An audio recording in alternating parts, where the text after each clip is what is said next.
আমাদের কিছু প্রাপ্য জিনিস বা প্রাপ্য অধিকারের জন্য এসেছি। আমাদের কিছু কিছু প্রতিবন্ধী বাড়িতে জল পড়ে বা দড়ি ভেঙে যায়, একটা তিরপলে লেগে আসলে বলে যে তাকে পাঠিয়ে দেন, সেই লোকটাকে পাঠিয়ে দিলে এখন তিরপলে পায় না। আবার যদি আমরা আসি যে চেয়ার গুলো দেওয়া হয়, ভালো ভালো মানুষের নিয়ে যায় আমরা দেখতে পাই, বা আমার প্রতিবন্ধী আমার থেকে কমপ্লেন করে যে দিদি সবাই 25 কিলো করে চাল পেলো, সেই চালটা আমরা তো অসহায় প্রতিবন্ধী খেতে পাচ্ছি না, সেটাও পাচ্ছি না। এটা যদি আমরা বলি যে প্রতিবন্ধীকে পাঠিয়ে দেন, সেই পরিস্থিতি যদি পাঠায়, সেটাও কোনো প্রতিবন্ধী এখানে বলছে তাদের মুখ থেকে শুনতে পাবেন তারা একদিনও কোনো 1 কিলো চালও পায়নি।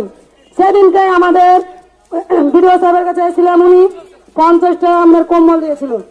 যে আমাদের আরো যে কোনো জিনিস এলে, হ্যাঁ আমাদের একটাই প্রতিশ্রুতি হয়েছে, যেটা একটা অন্তোদয় কার্ড, এটা আমরা মানতে পারি, এটা হয়েছে। আরো কিছু আমরা কিচ্ছু চাই না।